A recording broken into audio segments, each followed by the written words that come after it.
Ngayong ika-22 taon ng ating love affair with nature, pinagdiriwang natin ang dalawang dakilang pag-ibig. Ang pag-ibig sa isa't isa dahil ngayong araw ay araw ng mga puso o Valentine's Day. At tulad ng mga nagdaang love affair with nature, meron tayong mass wedding, kasalang bayan.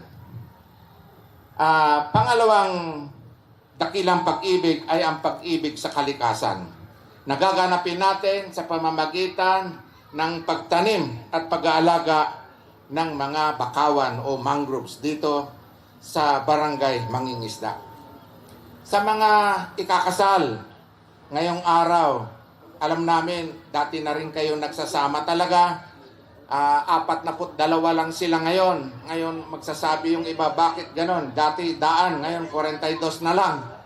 Dahil nagkaproblema yung Philippine Statistics Authority na kinukunan natin nung tinatawag na CENOMAR, Certificate of Non-Marriage, na hindi pa ikinasal. Dahil sa online problema, huli na nung gumana yung kanilang yung online na programa, kaya 42 lang yung na-process na ikakasal natin ngayong umagang ito. Pero ganun pa man, meron pa rin tayong kasalan ng bayan na bigla lang din na hinabol natin ito. Sa mga ikakasal ngayong araw, ang inyong pag-iisang dibdib ay simbolo ng pangakong mamahalin at iingatan ang isa't isa habang buhay. Tulad ng mangrove na ating itatanim, ang pagmamahalan ay kailangang alagaan. Kailangang diligin, nangiti siya, ng tiwala. Kailangang patatagin sa gitna ng mga unos. Ang mga mangrove ay hindi lamang puno. Ito ay proteksyon laban sa bagyo at malalakas na alon. Tahanan ng mga yamang dagat at ng mga buhay ilang, ng mga ibon, ng mga insekto at ng mga iba't ibang halaman at mga punong kahoy. Simbolo ito ng katatagan ng Puerto Princesa.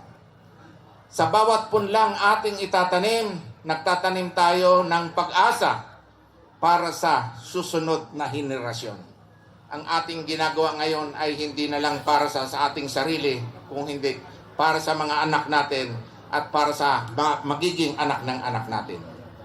Napakaganda na sa araw ng mga puso, hindi lang tayo nagbibigayan ng bulaklak at tsokolate kasi yan yung nakaugalian. Tayo ay nagtatanim ng buhay sapagkat ang tunay na pag-ibig ay may malasakit, may pananagutan at may pangmatagalang layunin. Mga kababayan, ipagpatuloy natin ang kultura ng pagmamahal. Hindi lamang tuwing Valentine's Day, kundi araw-araw. Pagmamahal sa kapwa, sa lungsod at sa inang kalikasan. Sama-sama nating patunayan na sa Puerto Princesa, ang pag-ibig ay may pananagutan. Ang pag-ibig ay may aksyon at ang pag-ibig ay may kinabukasan. Happy Valentine's Day sa ating lahat. Mabuhay ang mga ikakasal, mamaya bagong kasal. Mabuhay ang love affair with nature. Mabuhay ang makakalikasang mamamayan ng lungsod ng Puerto Princesa. Mabuhay ang Puerto Princesa. Maraming salamat po.